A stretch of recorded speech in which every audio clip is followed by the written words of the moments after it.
From the remnants of Jeddah City comes a broadcast that will shake the Empire to its core. Rogue One Radio will discuss all things Star Wars and all things in the nerd culture, in and out of the galaxy far, far away.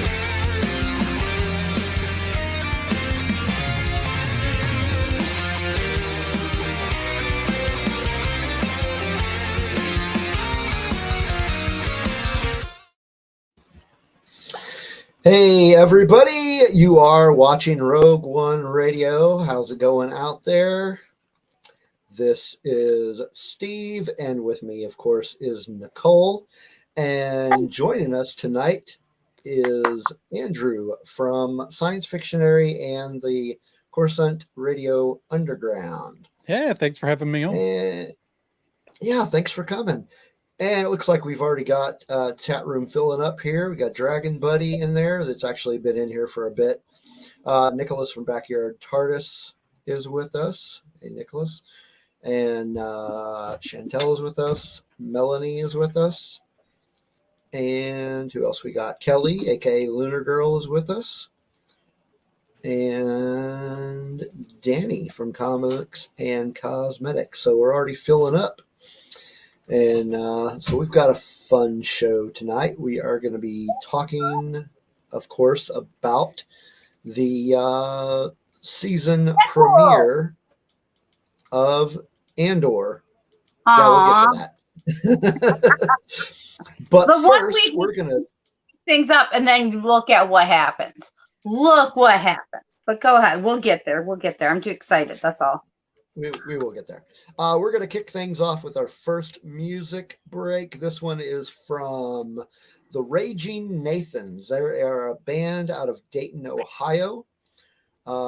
They are releasing a new EP on November 21st called Still Spitting Blood. And that's coming out via Rad Girlfriend Records. And this is the first song off, or the first single off that EP, and it is called Nothing I Can Do. So here you go. Enjoy.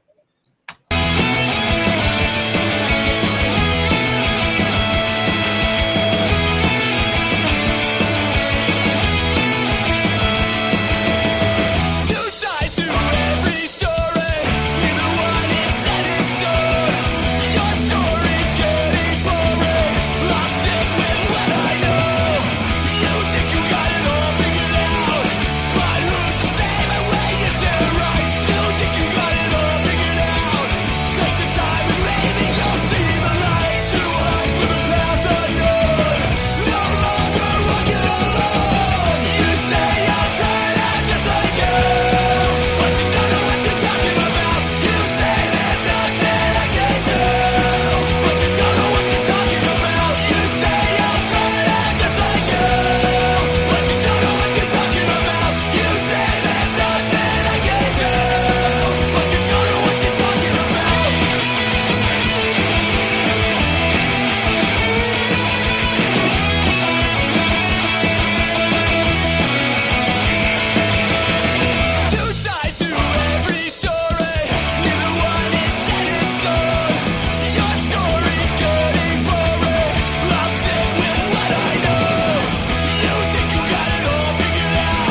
All right, that was the Raging Nathans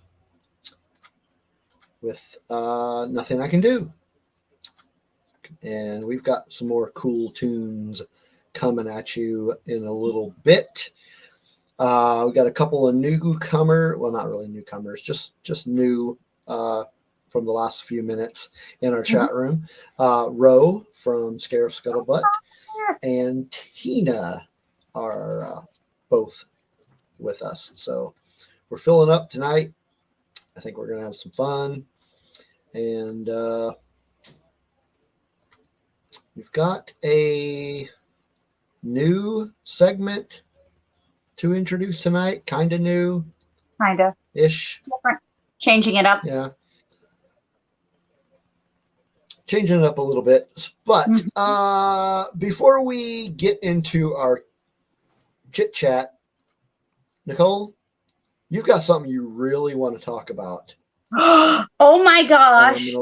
I can see Andrew's already smiling. It's like he already knows it's there. And he Andrew got to course see how I am when I talk about Marvel last night on the opposite side of the screen. So he really probably knows the excitement I feel. So, Ryan Reynolds tweets out this, video. And of course, it was this awesome announcement that not only is he coming back in September 6, 2024, but as well as Hugh Jackman as Wolverine. I swear my brain just went, what? And then we already know the director. The director is actually the director over Stranger Things. So I'm excited. I'm like, dude, let's do this. Let's go. I'm excited. It's going to get us through the rest of this phase and rest through phase 5. Phase 6 is just looking like mountaintops. Like Andrew and I talked about this a little bit last night. I'm skipping ahead. Sorry, Andrew. But we were talking about like Endgame, was that high top, right? So right now we're kind of rebuilding. And I think that is where we're going. Like we're slowly going back up that mountain. And you have to start here before you can get here. And I just hope it's as good as number 1 because the first Deadpool is my favorite out of the 2. But man, I'm so excited. And then Hugh Jackman, like we knew we're getting mutants. I'm so excited. It's just, it was yeah. So I've been like, my brain has just been like exploding just with excitement. Yeah, I'm pretty excited about the idea of Hugh Jackman coming back. Right. Even if it's just for that one movie. Well, it is. So, and here's the reason why. Okay, they played Whitney Houston. Okay, but it's made by Dolly Parton, y'all. First, "I Will Always Love You" is actually a goodbye song. It is not a love song, people. Okay, it is a love goodbye song. See you later. Peace out. And they ended with that. And I thought that was very interesting that was the song they chose. So we'll see how it goes. Well, somebody else. Maybe a goodbye, but also they were like on the screen, the text was, "I will always love you." Yes, I saw that. So yes. They're smarty pantses. I love it.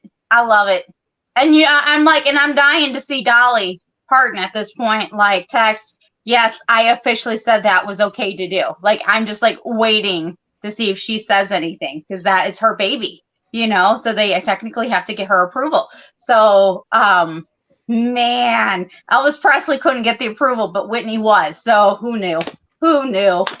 It's a great day. Well, okay, it turned into a great day from that moment on. So, yeah, I mean, the only downside to that whole thing really is that we have to wait until 2024. Hey, some things are best when you wait for them. Yeah. And I won't forget the date because it's the date before my grandma's birthday. So I will not be forgetting the date of this movie. Yeah, it's going to be interesting. December to the 7th. I would not be angry about that, But others. So, by the way, Megan and Danny have entered the chat. Awesome. And, of course, Megan is already talking about orange chicken pizza. And Hector is in the chat as well. Hey, Hector. So welcome. All right. So Andrew, anything interesting been going on with you this week? Oh, not a whole lot. Just we started off the week with a whole lot of live streams, and I think we did 2 on Sunday and 1 on Monday, but we're gonna just checking out some new stuff, and I'm catching up. I got way behind. Chantel's gonna be disappointed in me. I got super behind on one of my favorite shows, which is Resident Alien. Oh. And I really hope that show is one that takes off, and like it doesn't seem like a lot of people gave it a chance. So I'm curious if it's going to get picked up for another season.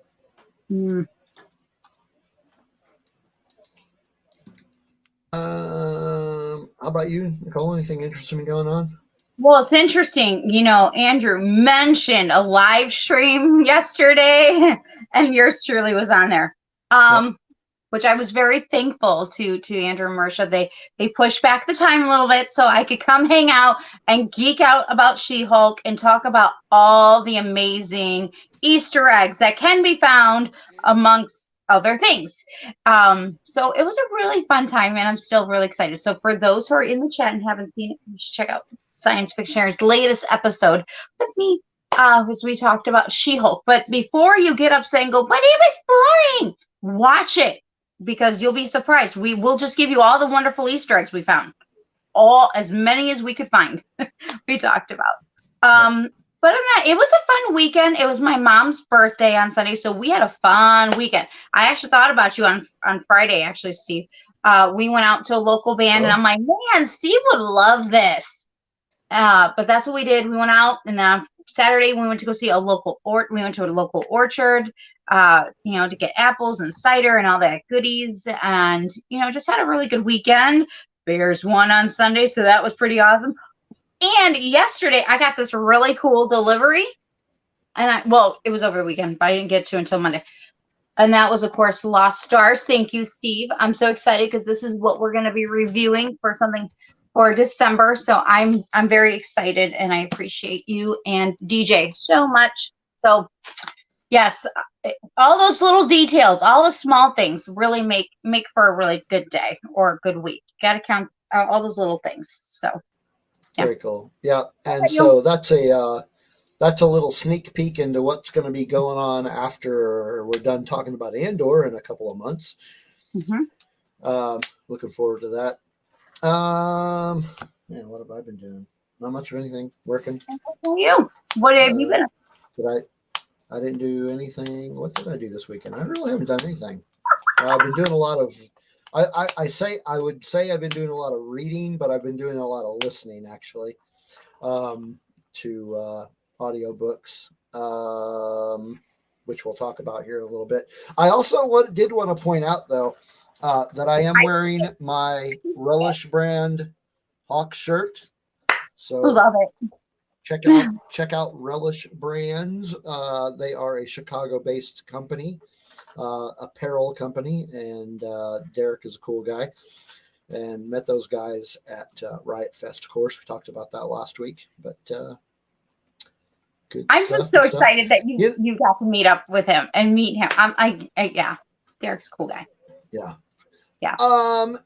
Actually, Andrew, I think I had mentioned that I was going to let you talk about one of your endeavors during our little intro point. So let's go ahead and have a chat about that. Yeah, so we're in the middle of nominations for the 2022 Parsec Fan Awards. We're really the picture you've got up here on the screen is the categories. You need a nomination in each category. However, if you go through the survey and don't nominate in every category, that's okay. You don't have to fill one out in every category. If you only want to go in and nominate your favorite movie, go do that, because the more nominations we have, the better. And so you can send those nominations to the Parsec Fan Awards, or better yet, the best way to submit them is going to be to go to the sciencefictionary.com, click on the link for the Parsec Fan Awards at the top of the page, and everything that you would need to make your nominations will be right there. And of course, it's for outstanding works of adventure, fantasy, and science fiction. And it's just a chance for us, the fans. You know, those are categories that, when it comes to award season for movies, those are categories that get ignored a lot of times during award season. And so, just a chance to nominate your favorites. And we'll be announcing a show hopefully real soon. But the more nominations we get, the better this turns out. Mm-hmm. Very cool. Really excited for that. And if you are not sure where to make those nominations, there will be a link to their page in the show notes. Awesome. Thank you. Thanks, Andrew. So I cannot have let a show go by where we do not mention that we are part of the Red 5 network. There's a link scrolling down there. That is where you can get a list of all the great shows that are on the Red 5 network. And we are up to, I think, 40 now, if not very close. And they are all great because the Red 5 is great, and we are very proud to be a part of this network. So, if you are watching this show on YouTube, make sure you subscribe, like, comment, ring the bell, all that stuff. Share with your friends and let them know about how much you like or how much you hate the show.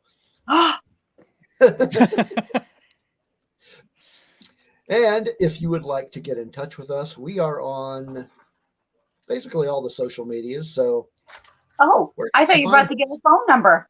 Well, not yet. That's coming up. I'm getting ahead of myself. All right. So, as Steve said, we are a part of the Red 5 network, as well as us and the Red 5. You can find us on Twitter. But Rogue One, we've got a few more ways you can get a hold of us. You can also get a hold of us on Facebook, Instagram, and again on Twitter. And if you go again onto the Red 5 link, you can also find us right there at the bio link with the Rogue One Radio and get some more additional information about us. Not only that, but we also have a Patreon. And I'm going to send it back over to Steve because we have some special people we want to thank. We do. We have a Patreon, and you just go to Patreon and search Rogue One Radio, or click on it in the show notes, as it'll be there as well. And we would like to give thanks to all our great patrons. We have Dave Brown, Kelly and Chris, Don from the Escape Pod, if you don't know him, Nicholas from Backyard TARDIS, Scott and Kim from Used and Abused, and of course our newest patron, Amanda. Thank you very much for your support, and share with your friends. Get us some more folks to keep the wheels on this wagon. And if you would like to leave us a voicemail, we do have a phone number that you can call. There's that phone moment. Yeah, and that number is 405-595-0108 right there. And leave us a message, and we will play it on the air. Looking forward to hearing from you. And I think that is it for our house cleaning or housekeeping, whatever you want to call it. So we're ready for another tune. So this tune is kind of special. A member of our Red 5 family recently had a loss in their family. So our thoughts go out to them. And so this song is dedicated to Eric Perry, who recently passed on the 25th.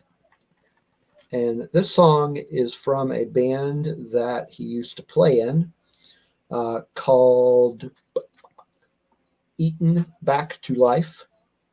Back in 2016, they recorded an album called Killer and released that via Eccentric Pop Records.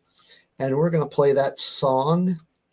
So this goes out to Eric and his family. This is Blood and Guts.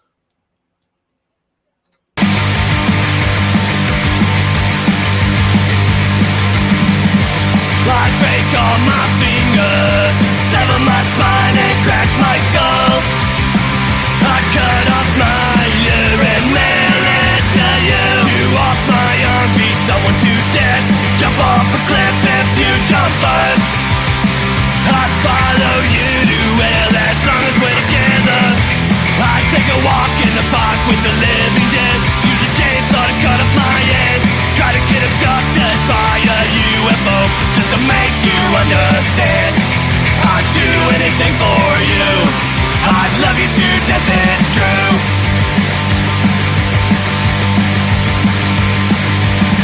I cut out my eyes, sew my lips together and slit my throat.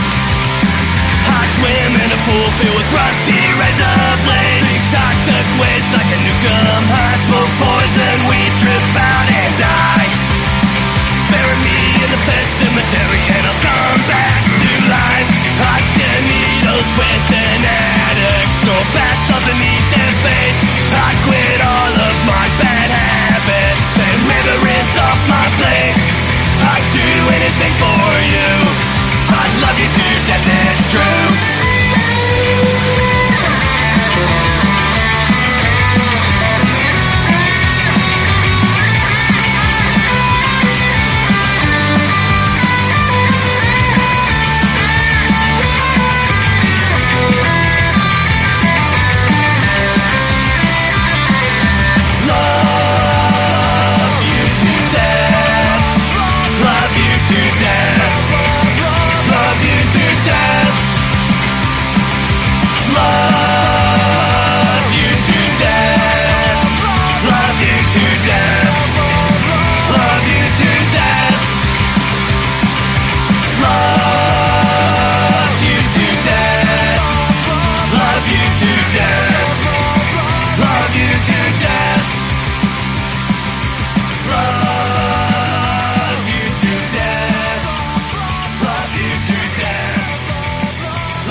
That was Blood and Guts from Eaten Back to Life. And as I mentioned, that was for the family of Eric Perry in his memory. All right. That was a somber moment. I'm like just taking a moment, taking it all in because, we have to treasure life. We have to treasure our memories and our time together, and when you think that he's our age or in our age range, it's just. Yeah, for sure. It does. It took me a moment. I'm like, give me a moment. Yeah. I mean, anytime that somebody younger than me passes, it's like, oh man, that hits me. Mm-hmm. Yeah, I giggled, but real quick, I saw something that Ro tweeted earlier, quotes that people might understand when you say them, and a good portion would know this one, and that is laughter. Laughter is my favorite emotion over tears, and that it's something that is in the movie Steel Magnolias, and it's true. You get a little, sometimes you get the giggles when you're just trying to process through a moment. So, yes. So our thoughts are with you and with the family. Absolutely.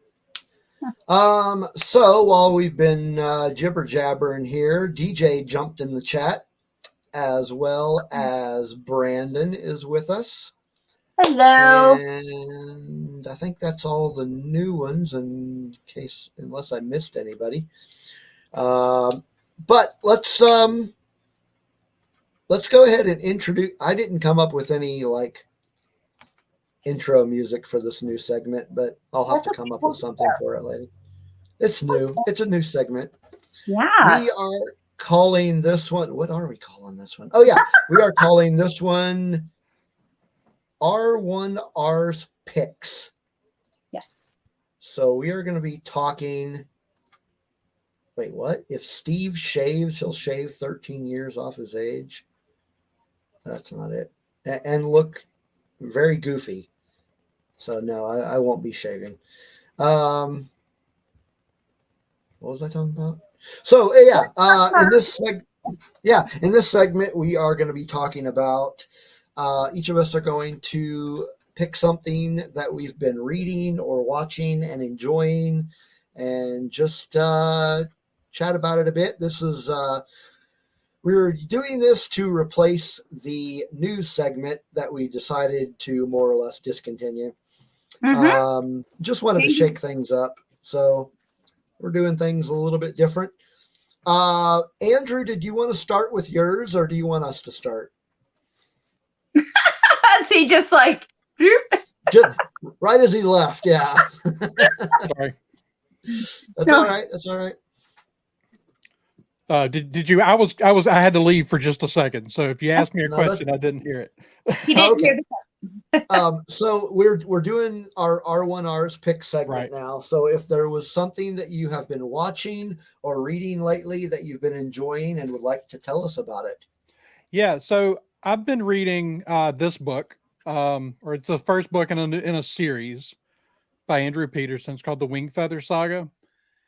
It is very much it's geared. I'm reading it because my oldest daughter read it recently, loves it. I'm going to talk with her. It's a fantasy series. I'm going to talk with her about it on the Padawan report coming up. So I've been reading it myself, and it's very much geared for kids. So, in some ways it doesn't really hold my attention as well as some other things would. But if you're looking for a fantasy series, a nice fantasy series that you don't have to wonder about what might be hidden in it, this is a really, really good one. I would compare it somewhere. It's interesting. It's somewhere tonally between The Princess Bride and The Chronicles of Narnia. Really? Yeah. Oh, okay. We'll have to add that to the show notes. I'm like, okay, I think I just added another book to my list. You should see the books I have in the pile. It's probably as tall as me. Yeah, mine's about the same. That's I actually bumped this to the top because there's a series coming out for this in December. Okay. Well, we're trying to finish the books and talk about it before the show comes out. Mm-hmm. What do you know? What network is going to have that series? It's actually on who is it? It's the same network. I'm gonna get it real quick because I don't want to tell you the wrong thing. It's actually Angel Studios. Okay. So it's a fully crowdfunded deal. Okay. Okay. Yeah. That's the same studio that makes the show The Chosen. Okay. It looks like it's animated. It is going to be an animated series, yes. Yeah. I'm looking at it on IMDb right now. There's a trailer out for it. It looks interesting. Like the animation is not normally what I go in for in animation, as far as the styling, but that's a lot of times true for me of any new animated project. It takes me a little bit to kind of get into the animation, especially as more and more of it's become computer generated. Yeah. And but it's a good, just kind of coming of age story. Just, old school fantasy fairy tale kind of thing. Yeah. Very cool. Very cool. Nice. All right. Well, Nicole, what do you got?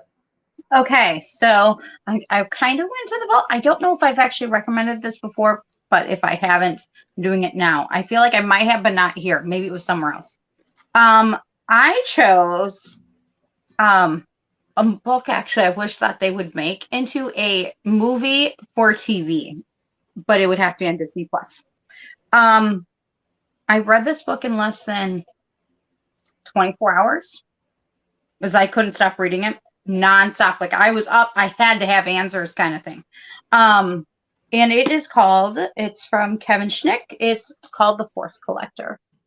It is one of my more favorites. I admit it. I don't care if it's meant for young adults. It's actually part of a book club I'm in or was in. Kind of still. Anyways, doesn't matter. It was part of as we were getting ready for Rise of Skywalker to come. This was one of the books. Now it was kind of. It didn't matter if I read this book. It didn't need to read it in order to go see Rise of Skywalker. I realized that in the long run, but it was included. I loved this book. This actually introduced another Jedi. It incorporated the past in a very nice way, like in an honoring way. But at the same time, away from the story at all and gave us new story, new life. By the way, Kevin Schnick is actually an Emmy award-winning author, and this it's a goodie. Again, it's called Force Collector. I loved it. Again, I did it in under 24 hours. And I wasn't supposed to. I was a rebel, no joke. I was only supposed to read, I think of the first chapter or two for our book club, and I went, I couldn't. I didn't stop. I admitted them. I was like, yeah, I kind of finished that in one day. I had to. I just couldn't. I had to have my answers. So, really, really, really good. I love it, and I wish again. This right here is what I'd like to see. Yeah. Brought on screen. For the whole family. You know what I mean? Yeah. It doesn't. It's so good, so good. It introduced some cool new force powers too. Yes. You've read it. I've read it. It's actually of all of the Journey to Rise of Sky. I read all of the Journey to the Rise of Skywalker books, which was kind of a tragedy in that none of them actually lead up to the movie. Yes.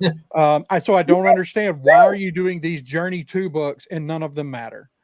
But it is easily the best of the Journey to Rise of Skywalker books. Yes. It might be the best of any of the Journey 2 books for the whole sequel trilogy. Andrew is not lying, people. It was good. It's a really good book. Wondering, why have we not seen Carr yet? I'm like, they're doing all these other things, doing the Mandalorian, doing this, and we want new stuff, new life. We've got it. And from an Emmy award winner. It's like going, why are we not doing this yet? I don't understand why they haven't done it yet, or why they're just not doing it. Or why they haven't asked him to come back and write another book. Thank you. Because I would love that. I would love that. I mean, I absolutely love this book.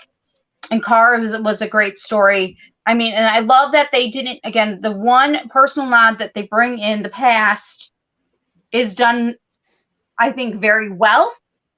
Mm-hmm. And it's done as a nice nod, I feel like. And then you kind of move along to where we are again. And it's so good. It's so good. Yeah. Read it, people, so you know, because I'll talk to you about it all day long. I really will. What about you, Steve? Because I could hear babbling on. It's on my list. Yes. Babbling or Force Collector? Force Collector. No, babbling is always on my list. Too long, Steve, with that pause. No, babbling is always on my list. So a little late to the party here, but yes, Kelly, those are the kitties that are messing with the background again. The kittens are always messing with something. And Rose says that he wants to record an intro for our new segment in his Spanish radio voice. So I'm all for that. Go for it. So as far as my recommendation, I don't know if this is a good recommendation or not, because most of you have probably already read it. So recently I started picking up the audio book process because I read really slow, and I found that while I'm working, I have time to listen to audiobooks. So that's how I can get through some books. So there was a book that I actually started. I may have mentioned this last week. It's a book that I actually started in December of 2020 and just kept putting it down and not picking it back up, and had to restart it a couple of times. And at some point I just kind of gave it up because I wasn't reading as much as I would like to. But I did pick it up again recently in audiobook form. And then I actually read the third part of the trilogy that it is a part of. But I'm going to recommend the part 2 because I actually liked it better than part 3. And I'm referring to Thrawn Alliances. Okay. So the new I'll just call it the new Thrawn trilogy by Timothy Zahn. First one, of course, was called Thrawn, and kind of digs into his first experiences being in the Empire. And then Thrawn Alliances actually takes us back and forth in time periods. It's got a much younger Thrawn before he joins the Empire, teaming up with Anakin Skywalker during the Clone Wars, and then pushes forward with Thrawn as a Grand Admiral, working with Darth Vader. And so it's very interesting how it kept going back and forth, and how you're seeing a lot of, I don't know if the word is symmetry, but like their not their banter, but their conversations and their dynamic together is very similar in both time periods, even though one of them isn't necessarily the same person, if you want to look at it that way. But yeah, so Thrawn Alliances is actually my favorite of that trilogy, and so yeah, I finished that. I finished that trilogy. Started up a new one, and I'll probably talk about that one next week because I'm only a few chapters into it. Sweet. So there you go. Yeah, those are great books. And then when you get done, there is a second Thrawn. There's a Thrawn prequel trilogy. Yes. So the conversation that was had was, okay, I'm done with this. So do I read the other Thrawn trilogy, or I even put a poll? Yes. And have some people vote. But despite what the results of that poll were, I actually decided that I want to try and catch up on High Republic. No, I will. My half nose. Yeah, I will be reading that, but right now I want to try to get caught up on High Republic because I'm like severely behind on High Republic. Yes. But it was interesting because I put that poll up and I asked a couple of questions about it, and I had a couple of authors respond to me. I thought that was kind of interesting. Justina Ireland commented on it. Nice. And that was really cool. Kevin Scott responded. I didn't see and then that. Kevin Scott responded, and then there was another person that is an author, and the only reason I know that they're an author is because I looked them up, and I was like, "Who's this?" But he is also a Star Wars author. I feel kind of dumb for having to have looked him up, but his name is Michael Siglane. Okay. So I think he is one of the authors of one of the upcoming Phase 2 books.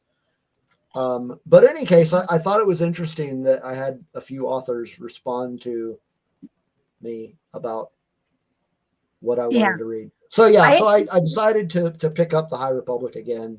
Yeah, I had seen Justina Ireland because I wrote you. I was like, oh, she responded, but you didn't tell me. Like I was okay. Please note though, during this moment is I also just had found out maybe a few minutes before. Maybe this is right during the time of Deadpool had happened, and I was so excited. Like, and I'm still obviously excited.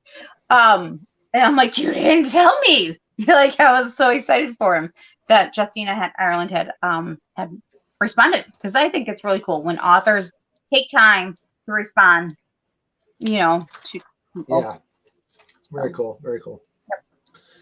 Yep. I just wanted to pop this up there. Yeah. Yeah. Yep. All right. So that was our first R1R's picks. Let us know if you liked it, if you want us to keep doing this. And if you say no, we'll probably do it anyway. That's this fine. is our show, dang it. Anyway, we are going to be jumping into our main event here in a few moments, but we do have a final music break. So let's jump into that one. This is from a band based out of Southern California called Sic Waiting, S-I-C Waiting. Yeah. Anyway, they just put out, actually it hasn't come out yet. They have an album coming out on November 4th via Thousand Island Records. The LP is called A Fine Hill to Die On. And this is a single from that album called Uncommon Veins.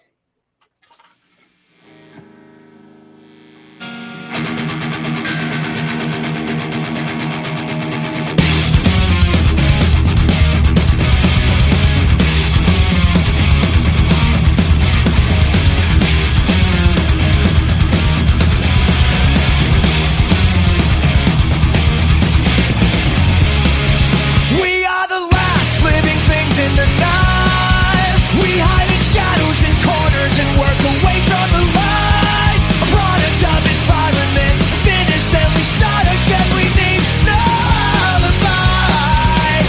Yeah.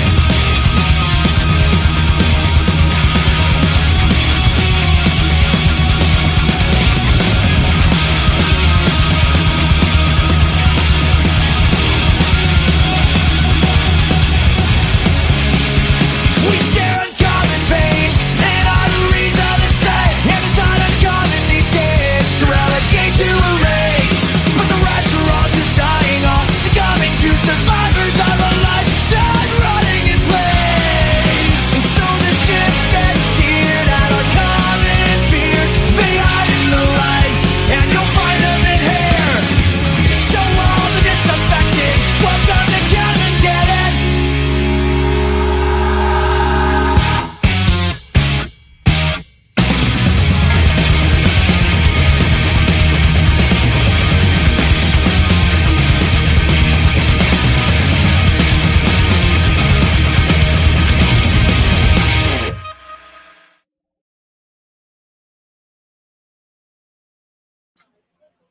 All right. That was Sic Waiting with Uncommon Veins. And so we are ready to talk a bit about the show of the moment.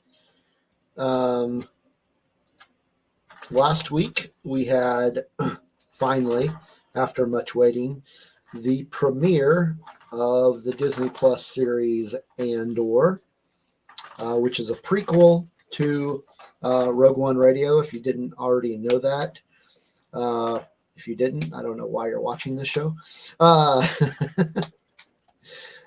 the first 3 episodes were released. And we're going to go ahead and chat about that a bit. So, look at there. Hi. Hi, everybody. Which one is that? This is Glenda. Okay. This is Glinda. Yeah. Glinda. Alfie's up in the tower. Yeah. But I went to get something to drink, and she kind of followed me in. Yeah, she looks like she doesn't want any of our crap. Oh no, she's lovely. She's actually my extrovert of the two. Glinda fits her character, like the character itself. I swear she probably turns into human form at night. Aww. Well, that's not Andor. Somebody Who's that? decided to visit. No, that is not. That is Poppy. Hi, Poppy. Andrew, if you don't know around here, we love our animals. Yeah, my dog's not coming in. He's not allowed in here, so he's a four-legged tornado. Well, yeah, the kittens are kind of four-legged tornadoes as well. Yeah, Thor just weighs 70 pounds. So good. But yeah. So he really has the name down, huh? He's 1 year old and he is completely full of energy, and yeah, he would not be a good thing in here. Stop. All right, so Andor, we are going to talk about that. I love it. I love what we're about. So we're playing around with a different way of discussing things. Yes. So where do we want to start? Do we want to start with the overall, or do we want to go with the other stuff? I'd still go to overall. Still do overall. Okay. That's still at least okay. So we're going to talk first about our overall impressions of the show, and we're not necessarily going to do this episode by episode, just kind of roll all three of them together as we talk about it. So being the guest, why don't we start with you, Andrew? What was your overall impression of the 3-episode premiere of Andor? Super high quality. Production values were excellent. They really shows that the budget was put to good use visually. I love the casting across the board so far. Mm-hmm. I do think the 3 episodes could have been 1 episode. Oh, that's a hot take. So like just an extended episode, or I think so. You basically had maybe 180 minutes of total runtime there. Yeah. No, not that much. About 120 minutes. So 2 hours, you had roughly 2 hours total. I think you could have cut that to 1 hour and 15 minutes and told the same story. So did you have a problem with the pacing of it? Yeah, I think the first 2 episodes are too slow. I think they could have sped that up and done a little more with just exposition. I think they almost had to release all 3 because the hook doesn't happen till the end of episode 3. Yeah, I agree. Mm-hmm. I actually, that's not to say I don't like what they introduced. Yeah, I do think that the pacing on the first 2 were a bit slow, but that being said, I actually liked that the pacing was slow, and I think it was Chantel that kind of had the same line of thought. It's that with the previous Star Wars TV shows, not necessarily including The Mandalorian in this one, but everything seems like it's been really rushed. Especially with like the Book of Boba Fett and to a certain extent Kenobi. But they were kind of rushed, and they felt rushed at times. Whereas this one, it seems like they're taking their time on purpose. Mm-hmm. Like that they're doing that. Yeah. I agree with Andrew. I really did like the casting. Everybody was cast perfectly. And visually speaking, just like you said, it was great. I mean, I love the production quality of this show so far. Really liking the story.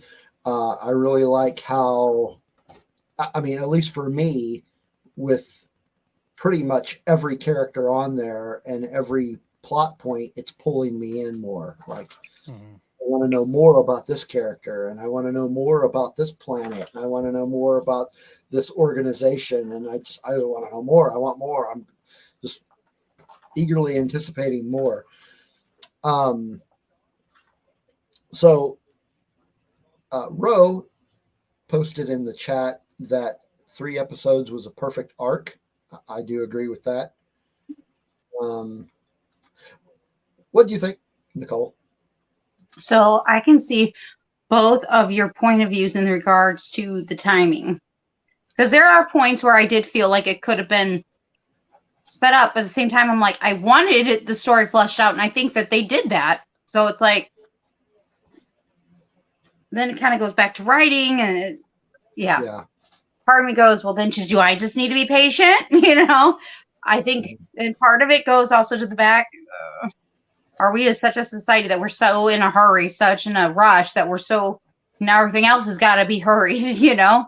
And I don't know, because again, I see both your points, and I agree. The cast is great. It's visually very lovely and really awesome. I'm excited that we get to finally be on back to locations that are real, not just in studio. No, because they even took over a city to do, one of the towns. So I like that. I really do like that. And I hope, because I feel like episode 3 at that end, I felt like it was as if somebody took a rubber band and pulled it back.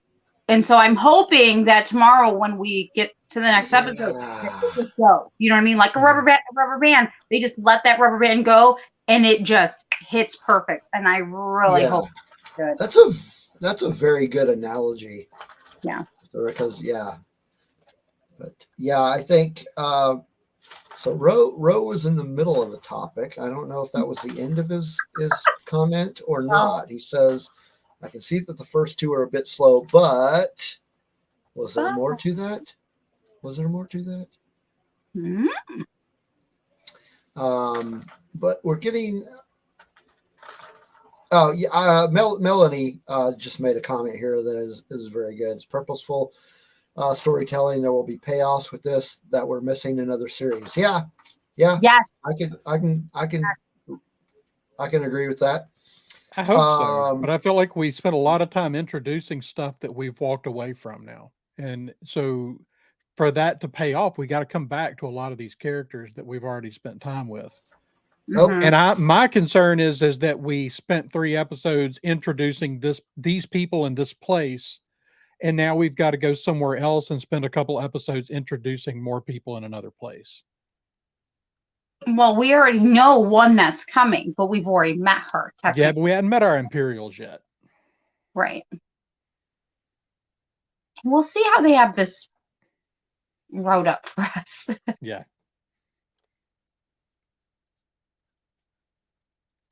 Steve. Uh-oh. Steve. He's been frozen in carbonite. What if he's just being really still to mess with us? I don't know. Maybe we should be still messing him. I can't do that long. Oh, there he goes. All right. Well, I guess Andrew is taking over for Steve as my co-host. We'll be talking about Andor, continuing to talk about Andor as we wait for the arrival of Steve. I do think, I don't think there's bad storytelling. I just think that I think that when you've got 12 episodes and you spend 3 of it telling a story that could have been told in 1 or 2, you just kind of feel like they took an hour they could have done something more with. Right. And instead of doing something bigger, they just slowed down. And there may be payoff to it. Mm-hmm. I hope so. I believe that we will get payoff. In the long run. But we also have to remember, we already know we're guaranteed a season 2. And so I think that's where more of that storytelling is going to come into play. And we're going to get more. And I'm excited for what's coming. I don't want to jump into our next topic. I'm Yeah. trying to give Steve a moment.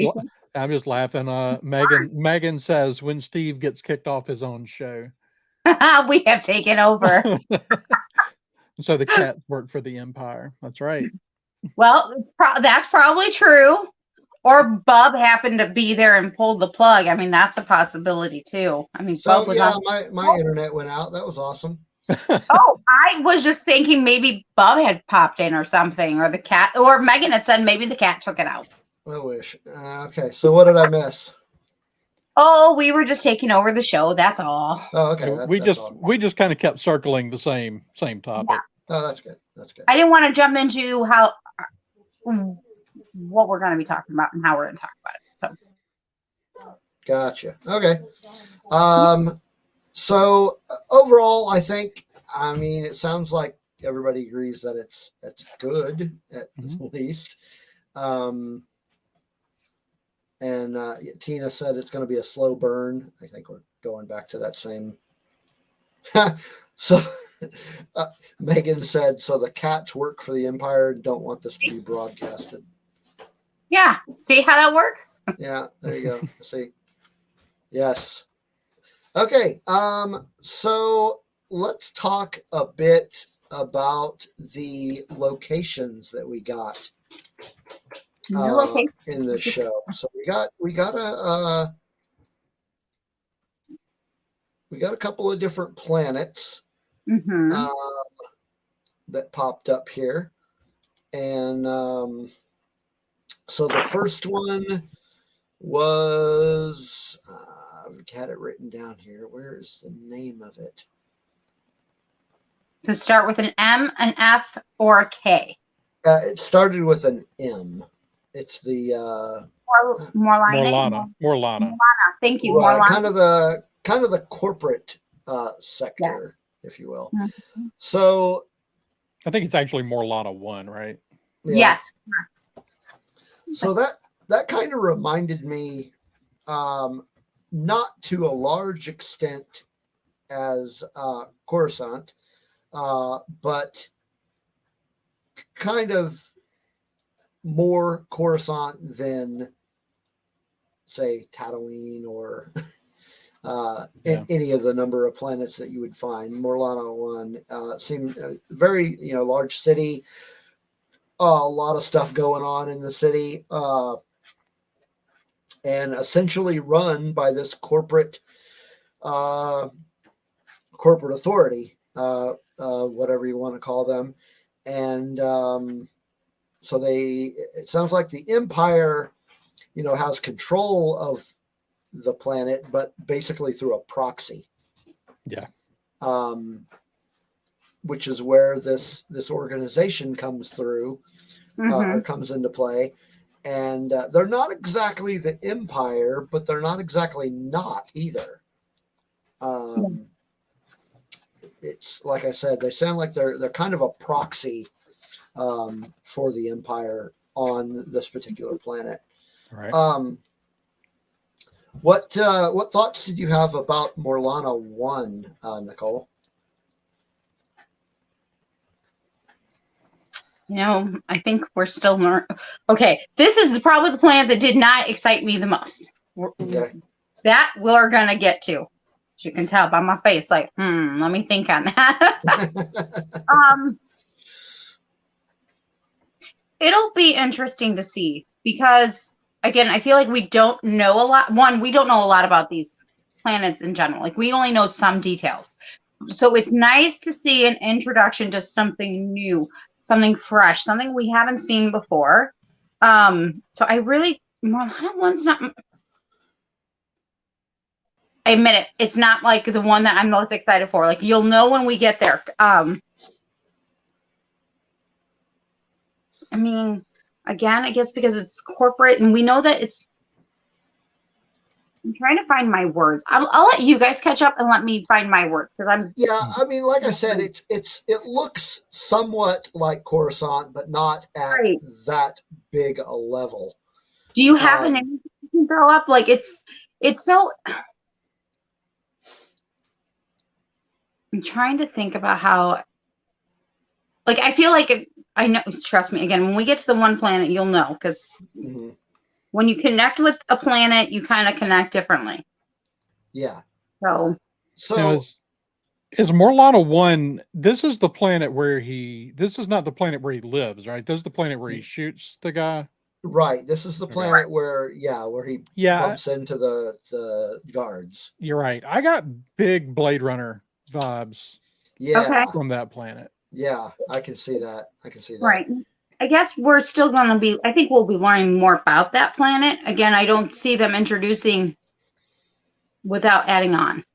Yeah, for sure. So Chantel said something in the chat that I completely agree with. I love that they showed where they were, the name of the planet, which is something they did in Rogue One. So they're kind of following that same vibe. But yeah, I really like that they did that. So another planet that we went to in the show is called Canary. Yes. Which is his Cassian Andor's home planet. Yep. So we don't get a ton of information about this planet other than there was an alleged mining accident that essentially killed off most of the population. Interesting with this mining accident. Where have we heard that before? So I remember as I was watching this the series for the third time, it stood out more to me on the third time. It was like, is this like their go-to reason for why things go awry or explode, like on Jeddah or Scarab? Like, was that their excuse with Alderaan? Oh yeah, there was a huge mining disaster. There are no mines on Alderaan. What's your next excuse? But yeah, Canary is basically kind of a forest planet. Yes. And the only, other than a couple of soldiers, or a few soldiers here and there, the only inhabitants that we see are a tribe of children, essentially. All right, Nicole, go. Thoughts? I told you, you'll know when you know. What do you think of Canary? Okay, so it did. So the forest world of Canary. So it kind of gave me some Andor vibes. It also, with the tribe of children being there, gave me some Neverland vibes. So I felt like it kind of went together. I want to make a special thing. I don't know that didn't get talked about overall, but something that I really like about this series happens within Canary. That is that they created a new language for the children, just the children. The adults weren't told about this language, and that is the Canary language. So I'm really excited because you see Cassian, that he's speaking it at the beginning, and that's really neat. Kudos, because anybody who knows me knows from The Mandalorian, like I was all about Troy Kurtzer and doing the Tusken Raider language. I think that's amazing. Because I like Tolkien, I love C.S. Lewis. I love when they have created other really cool languages that we get to learn about. But getting back to Canary, my heart breaks about the whole mining operation. Yeah, like I believe that. Okay, people, I don't. Not for a second. But at that same time, what I do like is that despite what has happened, you can see growth there, not just in the children, but also on the planet. And I think, I don't know, there's something to me about seeing leaves grow, seeing a tree get taller and taller every year. To me, that's growth. And that's showing you that things are blooming, things are happening. And that really resonated with me. Again, I know I'm an oddball on that kind of stuff, but it kind of speaks to me. And I kind of go, there's got to be a reason why. It's not like, again, it didn't like go fully Alderaan and not be there anymore, but there's still like stuff happening. So I think that hopefully by the end of the series, we'll see Kanari be maybe fully healed. We'll see. We'll see. Yeah. Now, Ro had mentioned, I don't know where he got that information, but he's saying that the scene, the flashback, took place pre-Clone Wars, which Awesome. kind of would make sense because the people that had crash landed were Republic. They mentioned Marva had toward the end of the third episode mentioned that those were Republic soldiers. So found that interesting. This is all stuff that happened before the Empire even came about. So yeah. So I think that either happens either before the Clone Wars or during. I think it's more likely it happens during, because that is based on his age, I don't think you could really have it before. And we know from other material that he was a separatist, that his family were separatists. Okay. So I'm thinking those flashbacks, I'm thinking his father was probably killed for some part in that war. I hope we find out more about that. Yeah. Oh, I think we will. Yeah.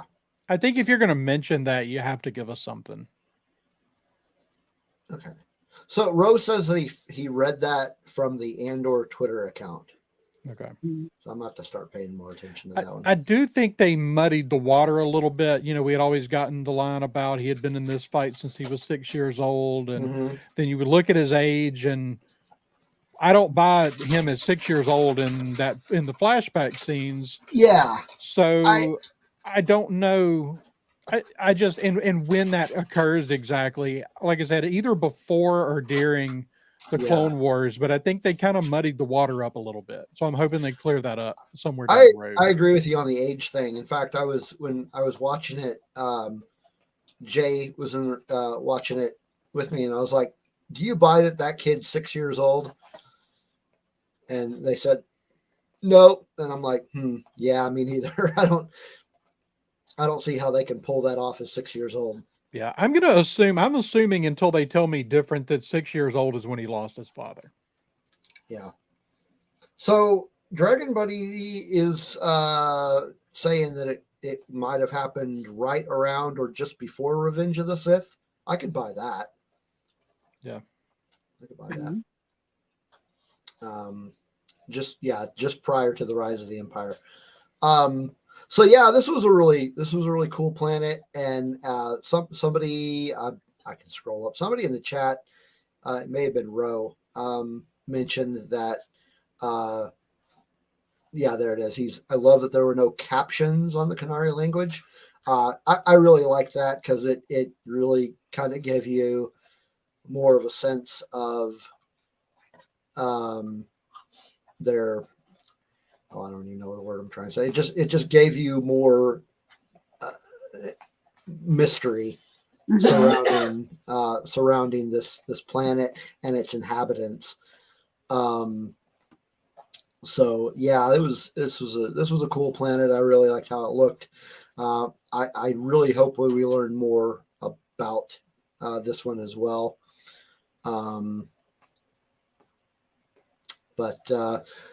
So most of the show took place on the planet Ferrix, which is essentially where Cassian is living, and where most of the action happens in the 3 episodes. This planet seems to be like kind of a desert planet, but not so much as a desert as like Tatooine. It does have some small pockets of, if you want to call them, civilization, but it seems like the whole town is kind of a workers' town, and from what I can tell, they spend all their days salvaging old ships, assuming that these are all ships from the Clone Wars that they're salvaging. It wouldn't really make sense if it was anything else. But yeah, that's Ferrix. Andrew, what did you think of this planet? It's interesting. I would like to see more of what's going on there and what's being done. Even though it's very much a desert planet, there are things I don't really know what their inspirations for the city itself was, but I can tell you that there's an overhead shot where it's kind of flying into the city and you can see the structures below, and there's something about it that really reminds me of cities I've visited in South America. And so Okay. I don't know if they went for that intentionally or if that's just kind of where it ended up. That actually makes a little bit of sense, because it, like, with the exception of Morlana, all of the planets and dare I say even a lot of the people kind of have that Latin vibe. Right. And I mean, obviously, I think they went that way a little bit because of your lead actor. Right. I think that some of that was to let him, when they did Book of Boba Fett, they let the main actor, the lead actor, kind of bring some of his culture to the role. And I think maybe they're kind of trying to do a little bit of that in this as well. Yeah. So just for 1 second, I want to jump back to Canary because Tina has a question. Oh, absolutely. Were the adults as primitive and sheltered as the kids, or are the kids like that as a byproduct of the adults dying? If I had to guess, I would go with the latter. Mm-hmm. Yeah. I would guess. See, you mentioned Neverland. I did. Nicole. So you did. It reminds me of The vibe that I got, though, I can see that. I can see that vibe, but the vibe that I got off of it was Lord of the Flies. I have not seen Lord of the Flies. Okay. So my full on is I somebody else I See, Lord of the Flies. I'm like, I had no idea. Melanie said that too. It seemed a bit like Lord of the Flies. Yeah. And then Dragon Buddy said, I think all the adults were killed or enslaved and the kids were left. I'm thinking is, if this was a separatist planet, all of the adults were conscripted. Yeah. Yeah. I think what we see there is a remnant. Yeah. Yeah. So, so basically you just got a bunch of children that have probably been there for several years and had to make do themselves. Mm-hmm. Chantel says it's very cannibalistic. Very, very Lord of the Flies, other than the cannibalism. But we don't know that for sure. We don't know that there's not a tribe of others. Yeah, no. You don't know there was no cannibalism. Maybe they were going down to the ship to find people to eat them. Nope, that did not happen. This is not Star Wars canon. And there's another very good question from Ro. Who shot the ship down? I think we'll find out. Because we didn't see any other ships. I wonder if it was whoever the Marva and oh man, what was the dad? The dad. I don't know if it's really his dad, but I don't think the person who was with Marva. Yeah. So I think that I actually think that the people that were shot down, I'm not sure that they don't have the separatist sigil on their clothing. The people that the wounded people that come out of the ship. Mm-hmm. I think that Marva talks about the Republic soldiers showing up. So I think it was a separatist ship shot down by the Republic. That it was the Republic soldiers that are on their way. They're trying to get out of there before they get there. So then where were the separatists? I think that's who was in the ship that was shot down. But how come we didn't see any of them as he was roaming through the... Still might be coming. We might have to just be patient. We might, this might be something that we haven't seen yet. By the way, showed you these yet? These are our coasters. My question: what are they made of?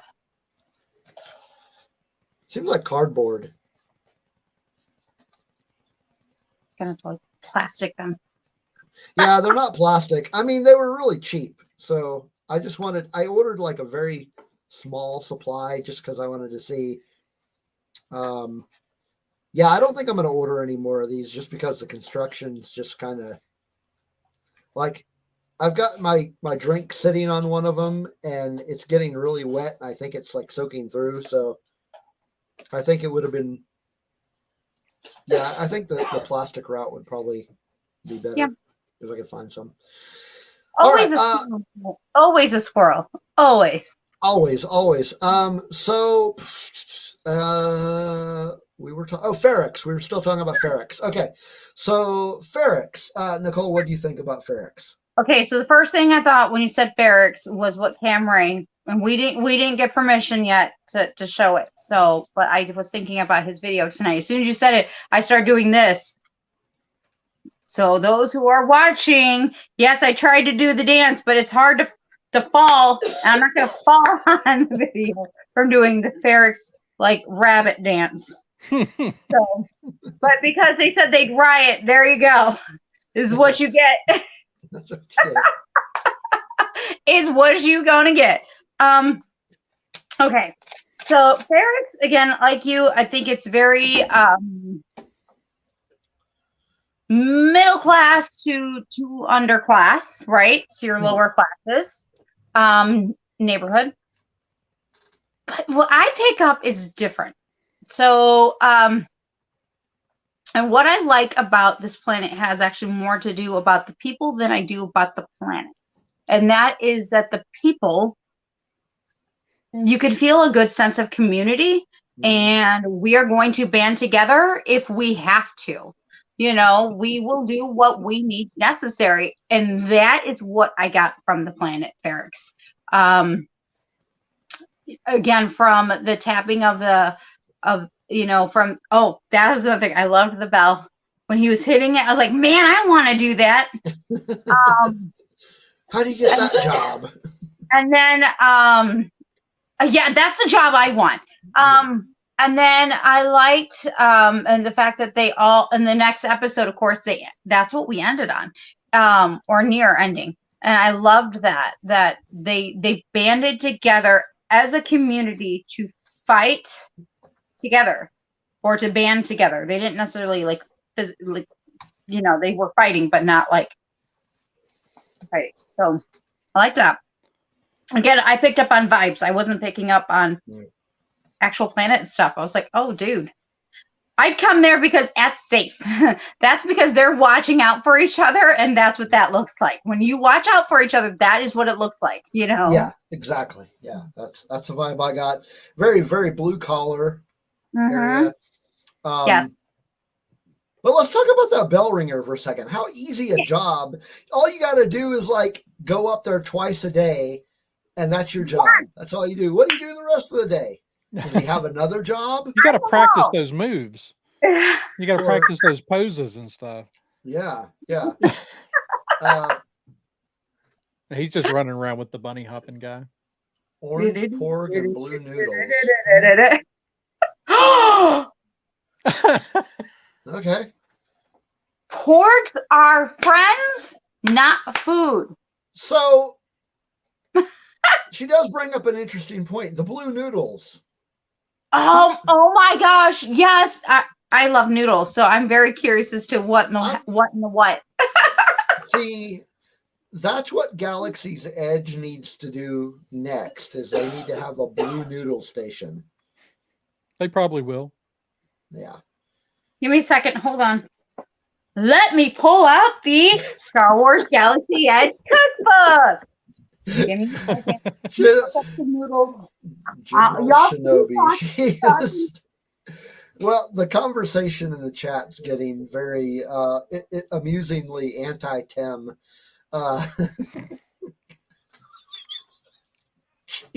They are very amusing. Oh my God. On her toes.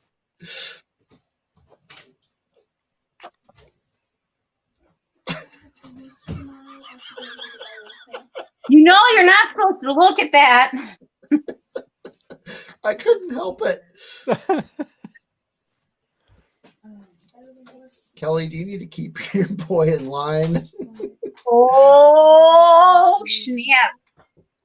Oh, hold up. Hold up. Y'all ready? Y'all ready? Didn't take me long. Okay. Hold up. Very cool. Can you see? Oh, wait. There we go. Blue noodles. See, okay, we're Oh, welcome. we're probably getting into character talk more here, but I do have to address this. Melanie says, I only hate Cyril more, and she is referring to Tim, but I actually have to disagree with you on that because Cyril had a job and he was doing his job. Tim was just a backstabbing bitch. So I love it. Okay, I'm going to show noodles now. Okay, people? okay, Here we noodles. go. Let's talk noodles. Is that an egg on top of the noodles? Yeah, it's called a Gamornin's Glow Blue Noodles.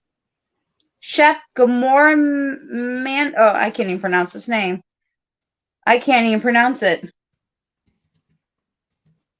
I can't pronounce it. I'm sorry, y'all. I can't pronounce. But I plan on making these. I just have to get some butterfly pea tea bags, and I think that I'm set.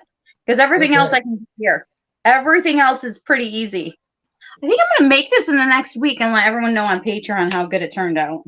Oh, we got to Oh, make and sure. no, those are cherry tomatoes. Cherry tomatoes, mozzarella. Hey, I know Luna Girl will like that stuff. Yum. Yeah, no, those are tomatoes. Yeah. Yum. I'm ready to eat.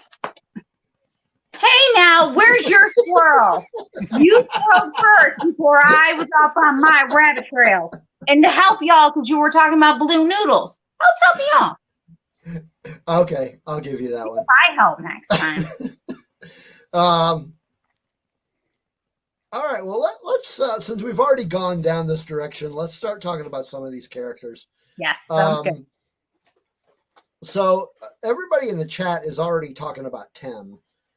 Tim is, please remind those who are listening who Tim is. Okay, Please. so Tim is the character that is the co-worker / boyfriend of Bix, who is the cause or the reason why this corporate, the Pre-More Authority, showed up on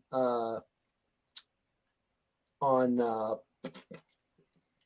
already forgot the name of the planet. Ferrix showed up on Ferrix looking for Cassian is because Tim turned him in. And in the end, Tim, got what he deserved. He got a laser bolt to the chest or gut, whichever one they hit. They're not stormtroopers, so they actually were able to shoot. But yeah, the chat room is definitely they really do seem all in agreement that nobody likes Tim. I'm trying to find, there was a question in here, does anyone like Tim? And I have not seen a positive answer yet. Yeah, no, I don't think anybody likes Tim. But let's go ahead and talk about a character that I think everybody did like. Well, real quick, Tim, though, I want to say something real quick, though, before we go. One, kudos to the actor, okay? I give respect to even the actors who play these characters, even if we don't like them, because that means they did their job, okay? So kudos to the actor. Although his character got karma, man. He got karma like... boom, he and did. I was like, he did. Whoa. That is definitely karma. But well, I guess we can ask Andrew, did you like Tim? I did not. Oh my God. Nope. No, Tim was I mean, I do think that, it's an interesting plot line. Wow. Man, that Hector, that is I don't know if he even deserved that, okay? sadly, I don't think I can get that vision out of my head now. Oh my gosh. Yeah, You Dragon always Buddy. like to get us off track. Okay, do we like him? No, we don't like him, but we like other. So Don't kudos like to him. the actor for making us not like him. Yes. The actor's name, by the way, if you want to write it down, was James McArdle. Congratulations, James. You're officially like on the list, like with Dolores Umbridge, although she really still is my number one. Like, oh, You know what's interesting is he was actually in Star Wars: The Force Awakens. So not the character. He played a different character, but the character I don't remember. He wasn't a very important character apparently. well, they must have liked him enough from that, remembered him, or that when he came back through, they're like, "Oh no, you're now this is your role. This is what you can." The character's name was Niv Lek. Interesting. No idea. I'll have to look that up later. Yep. But okay, a character that we did like, kind of along the same lines. Let's talk about Bix. Yes. So this was. Oh yeah, you know what? I've got pictures. I was gonna say I sent you pictures. Yeah. There you go. Well, did you send those to me? Because I actually downloaded those myself. I actually sent them, and then you showed me all of them again in color and in black and white in our chat. So technically, we are both on the same wavelength. Yeah. So yeah, Bix. I mean, I think it's fairly obvious that she has some kind of relationship with the rebellion. Or at least the beginnings of the rebellion. Agreed. So, all right, let's talk about Bix. What do you think about Bix, Andrew? I think she's a great character. I think you're right. I think she's already tied into a rebel cell in one way or another. I think that the time she's been spending involved with whatever that is what made Tim jealous, that he thought she was running around with Cassian when she was involved with the rebels. And I do think we're going to see a lot more of her before it's over with. I agree. So I have a theory about Bix. And my theory is that she's a partisan. And partisan, if you're not aware of what the partisans are, the partisan is the name of the offshoot rebellion faction founded and led by Saw Gerrera. We do know that Saw Gerrera is going to show up in the show, and they have to link him somehow to these people. That's a good one. So my theory is that Bix is a partisan. Well, see, I'm hoping that we're not far enough in yet to have seen the split between Saw and the rest of the rebel cells, because I want to see what Saw does that is so bad that makes everybody else kind of disavow him. Here's the thing, though. This takes place, I think, about the same time as the Rebels show does. And, yeah, roughly. And during the Rebels, the split had already happened. That's true. So yeah, take it for what you want. That's my theory. She's a partisan. What do you think of Bix, Nicole? Well, up until today, I thought there was an N in her name. Oops. I'm sure she's going to get a lot of that. But Bix, I like her. She's interesting. She's unique. You can tell she's very street smarts, and I can't wait to see more about her character. I hope that she sticks around through both this. I really do hope that we will somehow see her, because I think she's going to be a very good character. I don't want them to do to her what they did to Garza Fwip, where you have this really good character and interesting history, and then all of a sudden, boom, and you're like, what did you just do? I mean, they just broke Rose's dream. Like, hello, who does that?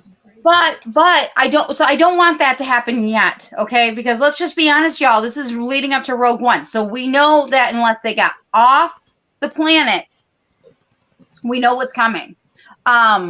So, but I would really like to see her stick around. She looks really interesting. I love your theory on her. I really do. I don't see her going away. I hope not. I don't see her going away. I think is going to happen. So Andor, of course, got off the planet with Luthen. But I think what we're going to see is shortly after that, Bix leaving the planet. That's possible. Like some kind of like sleeper cell activated. I think either that or we're going to see the people who are supposed to be policing this planet have lost control, and I think we may see the Empire step in here and kind of force people to get out. Right. And I do see them jumping off world and stuff because it's. But at the same time, I kind of can see these people. I kind of see a battle maybe possibly happening, because they're a really strong community. And I know that in my mind, I'm like going, I know that the Empire is going to lick them. Okay. Let's just be honest. The Empire is the Empire. But I really would love to see them at least try because man, I loved every moment of them, seeing them band together and work together. Yeah. So. Yeah. All right. Let's talk about another favorite character from the show. Oh. Okay. He's a weasel. Cyril Karn. He's a coward. He a weasel and a coward all at the same time. Like, I think we all know somebody that's like this, or we've worked with somebody that's like this. He's an opportunist. Okay, he wants to rise in rank. He's obviously a little too over ambitious. But at the same time, so I want to see what's going to happen to him. I really do. With the commanding officer, I want to see a smackdown on that dude. I'm like, throw him in the Brig moment. Let's go. So what I think is going to happen is they're going to try to the Primor Authority is going to try to punish him for his actions, but I think the Empire is going to step in and see his initiative and bring him into their fold. Yeah, you're probably right, and I hate it. The guy, again, he's a weasel. But that being said, Tina has hit the nail on the head, and I'm not going to repeat what she said, but there it is for all to see.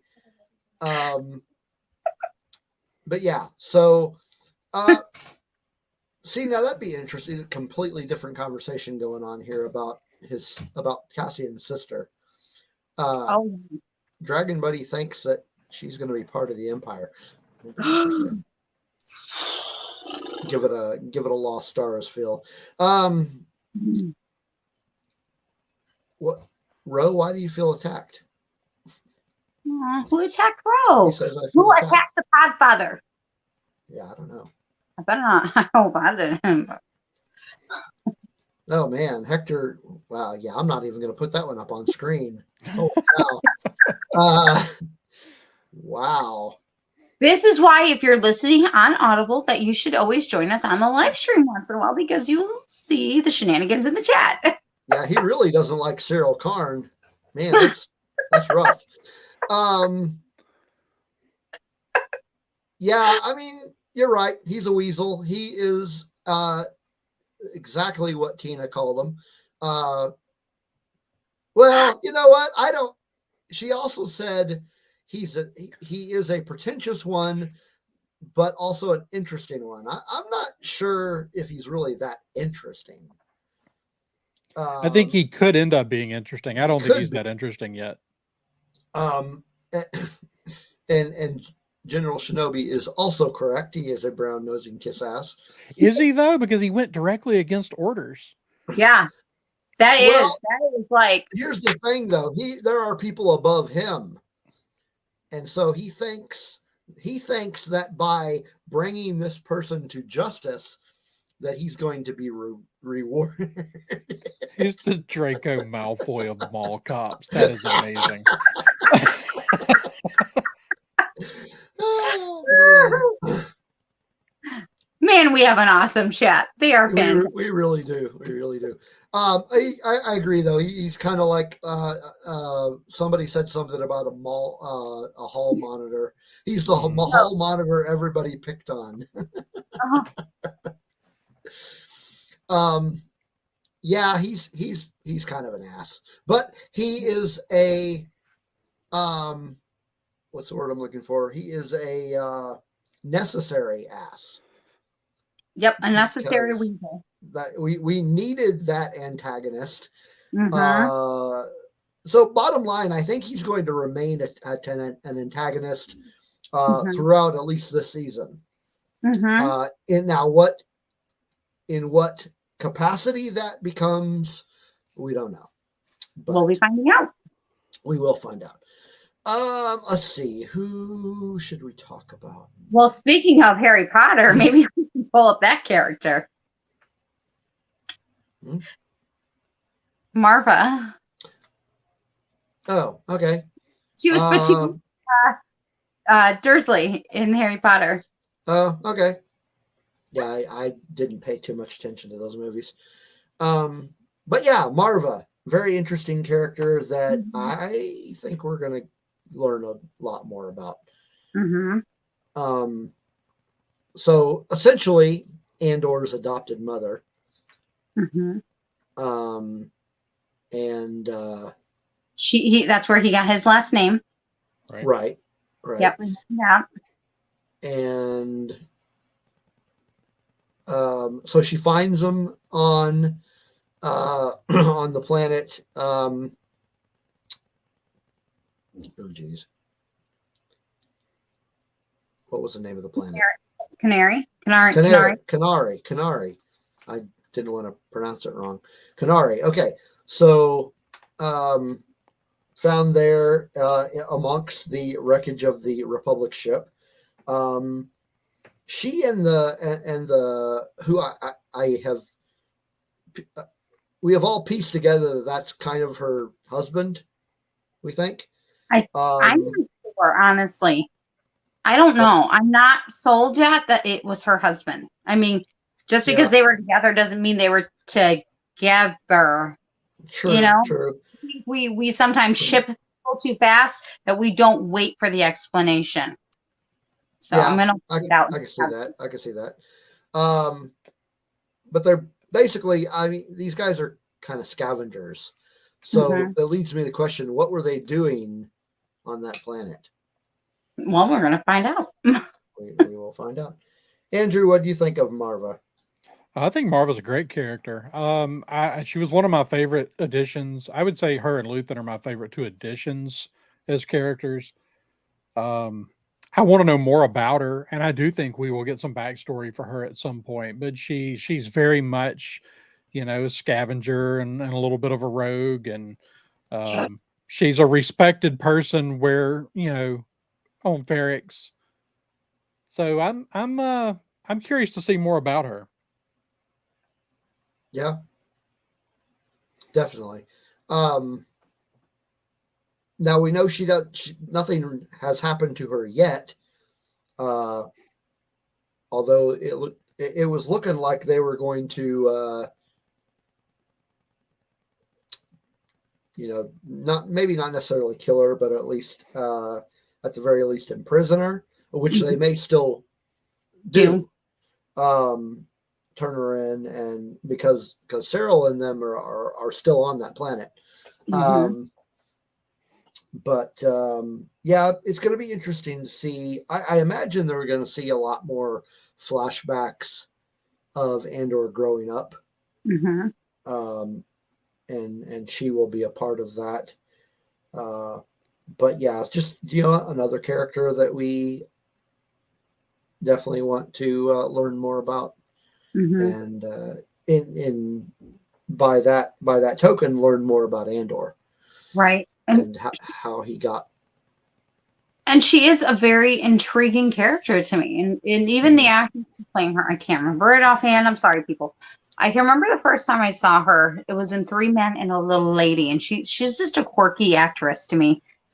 Even when she took on Mrs. Petunia Dursley, she just has this certain vibe to her. So I was very intrigued when I heard initially that she was going to be in Andor. And I'm like, really? Like I'm very curious as to how she's going to play this character.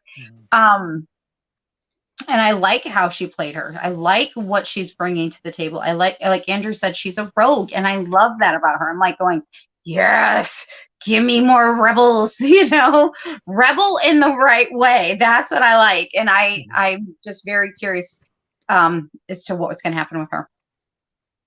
Yeah.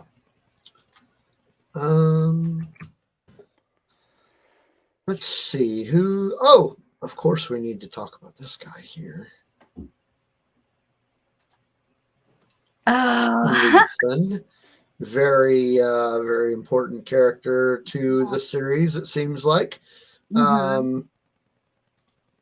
So, what do you think of Luthen, Nicole?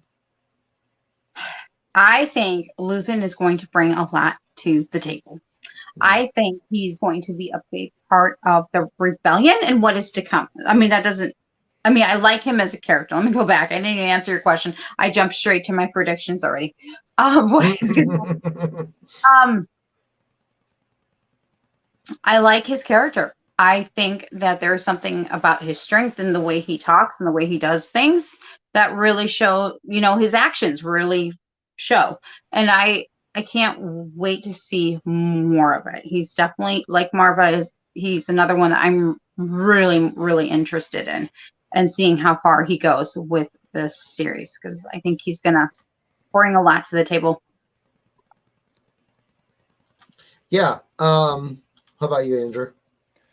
So I think this is going to be the new fan favorite as far as introduced characters here. Because obviously we're going to get Mon Mothma later, and I think she's going to be huge in this. But I think that he's going to be one of our windows into the creation of the rebellion. And in fact, I think that's what he's out there doing. He's out there actively scouting pieces for the rebellion. Yeah. Yeah, I'm definitely looking forward to learning more about this character, probably more than any of the other characters. I like, just based on what I've seen in the trailers, I kind of get the impression that he is possibly a former senator. Possibly. Or at least very tied in to the Imperial Senate. And with that being said, that's another thing I'm really looking forward to seeing more in this show is how they're going to tie in the Imperial Senate, that machine, and how it ties into all of the things that are going on. But I think Luthen has, if not a senator, he has very close ties with Mon Mothma. Yes. Yes. Those ties could, that is a very good possibility right there. So, and Bail Organa. Oh my gosh. Yes. Yes. Yes. So I think, I still think he used to be a senator. But at this point, he is kind of that recruiter for the alliance that they're trying to put together.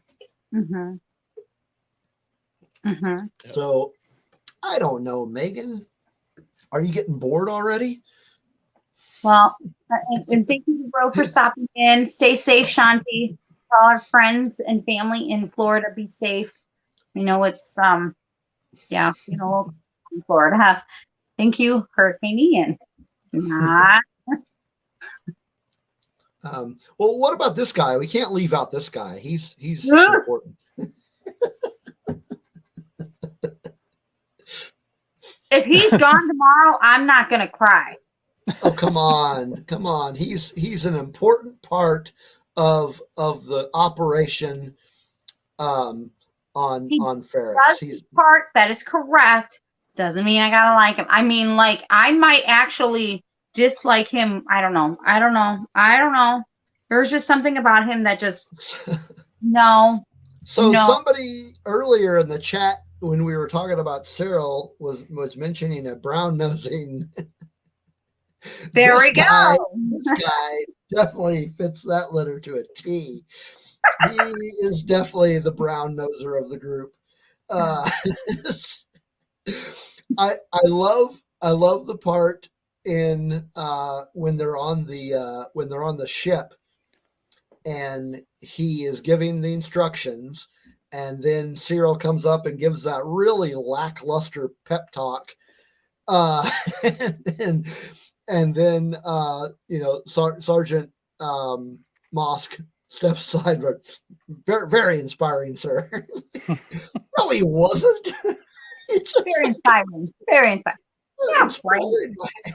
I mean, even General Hux was more inspiring than that, and he was a weasel. Oh, that's true. Yeah. So, I mean, we could talk about this character, but he's kind of the whole point of the show, so we're kind of talking about him throughout the whole recap anyway. But let's go ahead and at least show the character poster.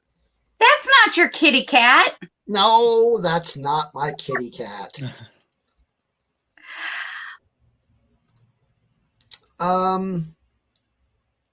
It's an interesting. What? Sorry. No, go ahead. I was just going to say it's interesting to start seeing his backstory as a kid. Yeah. I know that not everybody's excited about flashbacks. We like somebody mentioned in the chat, at least that we didn't get it back to Tank. Okay. Oh, but somebody yelled back to her right before the end of that episode. So you know what that means. All flashbacks next episode. So I did like the fact that we did get his backstory, or we got more of it. We got to see where he's coming from, yes. And connect with him, because that's what we want to do. We want to connect with him. So, yep. And special note here, and I had to wear this. This is actually an Ahsoka cardigan. Very nice. And there's a reason why I wore it, to be on Tano Tuesday. But Ahsoka and Cassian share the same alias. Yep. And I am very curious if we will get a cameo from Ahsoka this season. So, in hopes, maybe. Interesting. Maybe. You never know. Aww. There you go, Nicole. Aww. I love kitty cat. That is Andor the kitty cat. Okay, Megan has a question. What did we think of real world swears in the show? Somebody was going to ask that thing. Just my 2 cents. I think people are blowing it out of proportion. It really didn't distract me at all. I mean, I didn't really even notice it until social media started lashing out against it. I was like, oh yeah, I guess he did. But yeah, it didn't really distract me. I don't really care. I'm with you on this. I really didn't fully notice until I probably rewatched it again. Yeah. Would I have preferred Dank Ferrick? Yes. Okay. Just so we're all correct. Yeah. However, I'm also not going to make a mountain out of an anthole. I'm sorry. An anthill. Sorry. I'm not going to do it. There's too much real life stuff happening right now that for me to take all that energy in my life to worry about it. Again, I would prefer Dank Ferrick, but I'm also not going to let it run. So Too much real life stuff going on that I'm like, nah, I don't got time for this. Yeah, there was too much good about the show for me to nitpick that little thing. What do you think, Andrew? So I think that it would have been fine without it. I could have done without it. Right. We have, a variety of swear words already in the Star Wars universe. We could have used any of those. At the same time, it did not bother me. It didn't pull me out of it. There are, however, swear words that I really don't want to hear in Star Wars. But that one is like, I don't think it damaged the episode. Yeah, I could go along with that. I think the F-bomb would probably annoy me a bit. Yeah, if I got that one, I would probably be like, why? Why did you feel it necessary to do that? Specifically because that's one that's such a big deal in ratings. Like it's the one that can alter your rating from a PG-13 to an R, right? So like that kind of comes back to my whole thing about, well, when you say you want more mature Star Wars, what do you really mean? Do you just want to like, just cursing every other word or blood everywhere, or what are you really asking for? And so I don't think this hurt the episode one bit, but I do think that there is a line that they may not and I hope they don't go looking for it. Yeah. Yes. I got another one staring at me here.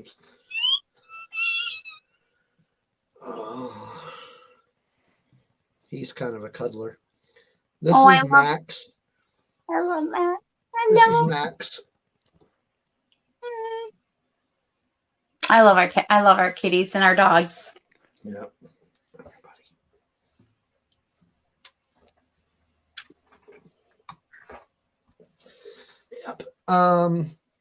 Yep. I just Megan called them sentence enhancers. But I think they could have made up any number of words. Right, or just went with Dink. Yeah, or just went with the character. Because like the first time I heard that, I was like, oh, that must be a Star Wars cuss word. Yeah. It was pretty obvious. Now, I do agree with something else Megan said over here. She said, I noticed it immediately, but I didn't care, wasn't too distracting. And that's the thing, like, it didn't really bother me, but I noticed, like, I immediately went, did he just say that? Like, so there was just a brief moment where I was like, I shouldn't necessarily be caught off guard or just immediately notice one word like that. Yeah. So I can see where it bothered people, but I don't think it hurts the show. Yeah. Right. I don't think so. Like I said, I didn't even notice it really until somebody started mentioning it on social media, and I was like, "Oh, did they actually?" Okay. Well, yeah. And then my second watch through, I'm like, "Oh yeah, I guess he did." Okay. Yeah. Same. Whatever. Moving on. And very appropriate that it came from that one person. Are we going to mention the droid? We will, but I wanted to jump back into something that we were discussing earlier, because there was some discussion over this character that was with Marva, and I am I'm reading the Wikipedia article about Andor, and say again. Well, I'm looking at Wiki. I would recheck Wiki and see what Wiki says. I can do that too, but it lists his name is Clem Andor, and it lists him as Marva's partner and Cassian's adoptive father. Oh, okay. Maybe then. I mean, again, I was trying not to put the cart before the horse until I knew. The IMDb does also list him as Clem Andor. So okay. Yeah, interesting. Very interesting. Go Marva. So okay. But yeah, let's talk about B2EMO. I find it very. Oh, it just occurred to me that when they talk about hanging his father, Oh, Yeah. yeah. that it's Clem. Yeah, I think they're talking about him. When I heard that, talking about that line, when I heard that, I had two thoughts. No, I had one thought, and it wasn't Clem. It was it Cassian's real father they were talking about? Well, that's what I initially thought. Like his biological, not his. But see, they also refer to his father being hung in the square on Ferrix. Oh dear. Yeah. No wonder which like didn't make sense to me, but now I think I get it now. So okay. Okay. Oh wow. Everyone take a deep breath when that episode comes, because I think we're y'all want to be adults. Here we go. Yeah. All right. Well, let's talk about B2 emo. I'm not sure if they did that on purpose, but it's always on purpose. It's always on purpose. He's an emo, so. Well, it's the same reason that L3 was L337. So elite. So yeah. They're always doing something creative with the yeah, for sure. So this droid, of course, has been with Marva and family for a very long time, because you see him in the flashbacks, and at this point he's kind of he's getting to the point where he's on his last legs. He's gonna need some repairs, because he's an old droid now and he's wearing down,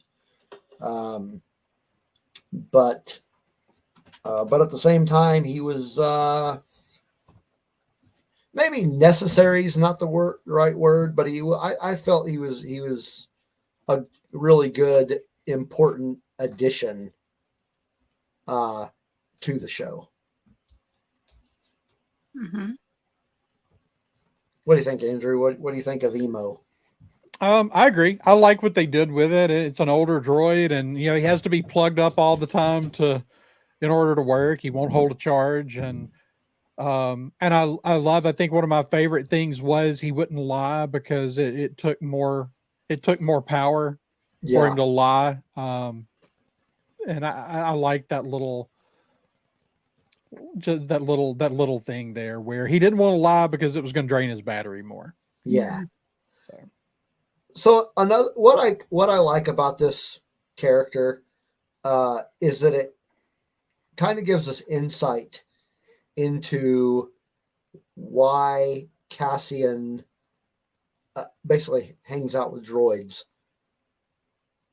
because he trusts them. Mm-hmm. And he's had this relationship with this droid for so long that having a relationship with another droid just seemed like it was meant to be. Yeah. You know? Well, we know he programs K2, and I did kind of feel like there were some similarities between this droid and K2. Mm-hmm. Mm-hmm. What do you think of emo, Nicole?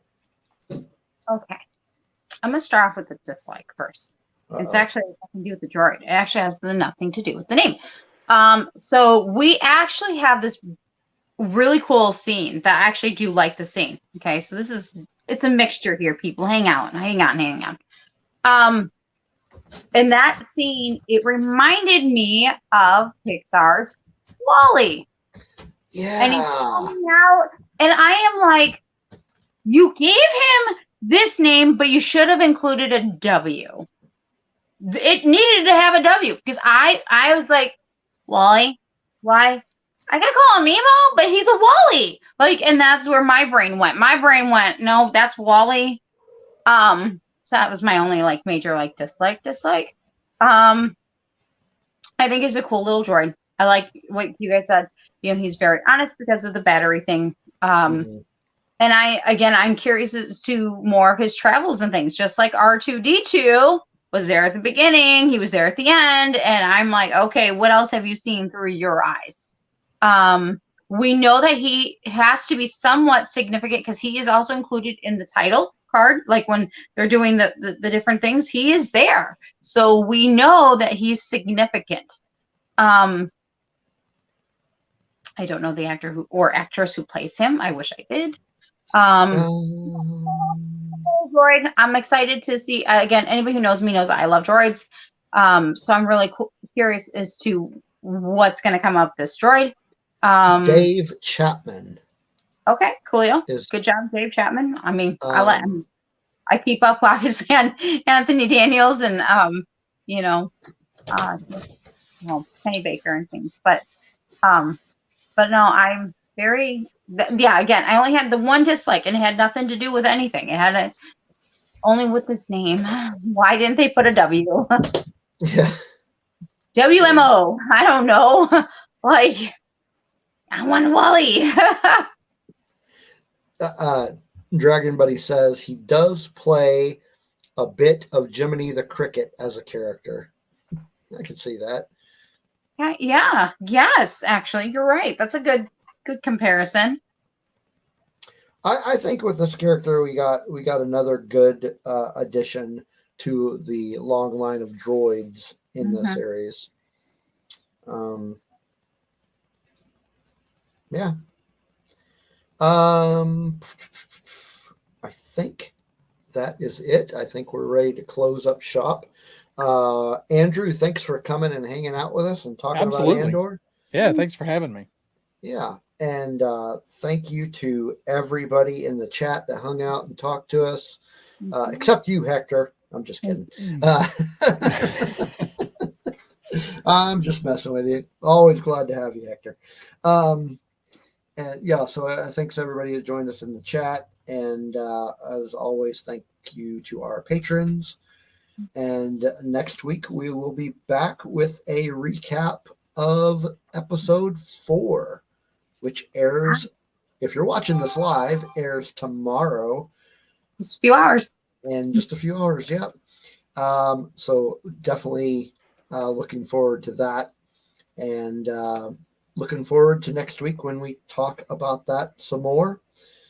And hold up before we go. Hector, no.